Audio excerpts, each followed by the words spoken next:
శ్రీ సత్యసాయి జిల్లా పుట్టపర్తి నియోజకవర్గంలో పల్లె సింధూరారెడ్డి ఎన్నికల ప్రచార జోరు పెంచారు. నియోజకవర్గ ప్రజల అభివృద్ధి ధ్యేయంగా కియా లాంటి పరిశ్రమను తీసుకొచ్చి నిరుద్యోగ సమస్యను పూర్తిగా రూపుమాపేందుకు కృషి చేస్తామని ఆమె అన్నారు.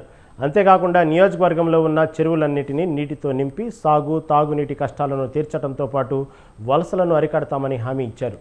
ప్రజలు ఆశీర్వదించి ఎమ్మెల్యేగా గెలిపిస్తే పుట్టపర్తి నియోజకవర్గ రూపురేఖలు మారుస్తానని అంటున్న పల్లె సింధూరారెడ్డితో మా ప్రతినిధి Jeevan Kumar face to face. పల్లె వారసురాలు పల్లె రఘునాథ్ రెడ్డి కోడలైనటువంటి పల్లె సింధూరారెడ్డి గారు తన ప్రచార జోరు కొనసాగుతోంది. ప్రచారంలో ఆమె ముమ్మరంగా వెళ్తున్నటువంటి పరిస్థితి ఉంది. ప్రజలు కూడా అంతే స్థాయిలో ఆమెను రిసీవ్ చేసుకున్నటువంటి పరిస్థితి ఉంది. ఈ నేపథ్యంలో ఆమె మన దగ్గర ఉన్నారు. ఆమె ప్రజల ముందుకు ఎలా వెళ్తోంది, ఏ పథకాలు తీసుకెళ్లడంలో పుట్టపర్తి నియోజకవర్గాన్ని అభివృద్ధి చేయగలుగుతుందో, ప్రజలకు ఎలా వివరిస్తుందో ఈ విషయాలు తెలుసుకునే ప్రయత్నం చేద్దాం. మేడం చెప్పండి, మీరు చాలా రోజుల నుంచి ప్రచారంలో ముమ్మరంగా వెళ్తున్నటువంటి పరిస్థితి కూడా ఉంది. ప్రజలు కూడా అంతే స్థాయిలో మిమ్మల్ని రిసీవ్ చేసుకుంటున్నారు. ఎలా ఉంది మీ ఫీలింగ్ అసలు? చాలా బాగుందండి. ఇవాళ గుంతిపల్లి గ్రామంలో ఉన్నాము. ఇంత ఎండల్లో ఉన్నా కూడా ప్రతి ఒక్కరూ మాతో పాటు తిరుగుతున్నారు. చాలా ఆనందంగా ఉంది. ఇంకా 9 రోజులే ఉంది. పీక్ ఎలక్షన్ ఫీవర్ అనొచ్చు. అందరూ ఛాన్స్ ఇస్తే ఇవాళ బూత్లోకి వెళ్ళి అందరూ సైకిల్ గుర్తుకు ఓటేసేలా ఉన్నారు. చాలా హ్యాపీగా ఉందండి.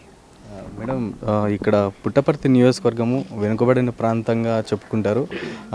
సాయిబాబా గారు ఉన్నంత వరకు పుట్టపర్తి నియోజకవర్గం కొంత మేరకు అభివృద్ధి అయితే జరిగింది.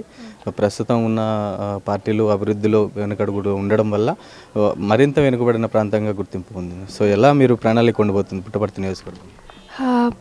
బాబా గారు ఉన్నప్పుడు చాలా బాగుండేదండి. టూరిజం కూడా చాలా బాగుండేది. అప్పట్లో చాలామంది ఫారినర్స్ వచ్చేవాళ్ళు. ఆయన తర్వాత కాస్త తగ్గిందని చెప్పొచ్చు. కానీ పుట్టపర్తిని లాస్ట్ 5 ఇయర్స్లో జిల్లా చేశారండి. కానీ దానికి కావాల్సిన ఏ రకమైన డెవలప్మెంట్ చేయలేదు. ఇన్ఫ్రాస్ట్రక్చర్ డెవలప్మెంట్స్ ఎక్కడ జరగలేదండి. సో 74 గవర్నమెంట్ ఆఫీసెస్ రావాల్సింది ఉంది. సో టీడీపీ ప్రభుత్వం వస్తుంది అన్న నమ్మకం ఉంది నాకు. రాగానే ఫస్ట్ తీసుకునే కొన్ని స్టెప్స్లో 74 గవర్నమెంట్ ఆఫీసెస్ని స్టార్ట్ చేసే ఒక పని ఒకటి తీసుకుంటామండి. ప్లస్ మామయ్య గారు ఉన్న టైంలో చిత్రావతి బ్యూటిఫికేషన్కి అక్కడ బోటింగ్ అవన్నీ చేశారండి. 14 crores అప్పటికి శాంక్షన్ అయిపోయింది. ఈ వైసీపీ ప్రభుత్వంలో అది స్టాప్ చేసేసారు టోటలీ. సో అది ఒకటి కంటిన్యూ చేయాలి. ఇంకో 8 crores పైన అమౌంట్ ఉంది, అది కంటిన్యూ చేయాలనేది ఒకటి. ఇంకా టిడ్కో హౌసెస్ ఉన్నాయి చాలా వరకు. 1023 హౌసెస్ అప్పట్లో చంద్రబాబు నాయుడు గారు స్టార్ట్ చేపించి మామయ్య గారి టైంలో అవి కూడా వైసీపీ ప్రభుత్వం ఆపేశారు. సో అవి కూడా తీసుకెళ్తే చాలామందికి ఇండ్లు రాలేదు అనే ఒక ఇది ఉంది, అది క్లియర్ అవుతుంది. పల్లె మన రఘునాథ్ రెడ్డి గారు అంటే ఎవరికి తెలియని వాళ్ళు ఉన్నారు. మొట్టమొదటిసారిగా మీరు ఎలక్షన్లో సీటు పొందారు. పొందిన అటువంటి ఆనందము, ప్రజలు మీ రిసీవింగ్ ఎట్లా అంటే కొత్తదనంగా అనిపిస్తుందా, లేకపోతే ప్రజలు రిసీవ్ని బట్టి మీరు ఎట్లా ఫీల్ అవుతున్నారు? నేనైతే ఎప్పుడు అనుకోలేదు ఇలాంటి ఒక ఫీల్డ్లోకి వస్తానని. కానీ మామయ్య గారి బ్లెస్సింగ్స్, ఆయన చేసిన మంచి అంతా ఇప్పుడు మా జనరేషన్కి వస్తుంది అంటే చాలా ఆనందంగా ఉంది. 2014 and 2019 కూడా మామయ్య గారి కోసం ప్రచారం చేసే అవకాశం దొరికింది సార్ నాకు. ఈ ఊర్లో ఎంత కొత్త ఏం కాదు, గుంటిపల్లికి ఇది 3rd time వస్తున్నా. అప్పుడు 2014 and 2019, ఇప్పుడు ఇవాళ వచ్చాను.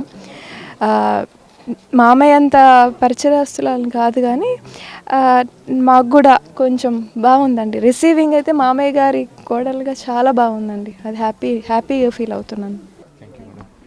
ఇది పల్లె సింధూరారెడ్డి గారు పుట్టపర్తి నియోజకవర్గం గురించి ఆమె యొక్క విజనరీ ఎలా ఉంది ఏంటనేది చెప్తున్నటువంటి పరిస్థితి ఉంది. పుట్టపర్తి నియోజకవర్గాన్ని 193 చెరువులతో నింపి, నీళ్లతో నింపి నియోజకవర్గ అభివృద్ధికి ప్రత్యేకమైన కృషి చేస్తానని, అంతేకాకుండా యువతకు ఉపాధి కల్పించడంలో ఇండస్ట్రీలను కూడా తీసుకొచ్చే ప్రయత్నం చేస్తామని చెప్తున్నటువంటి పరిస్థితి ఉంది.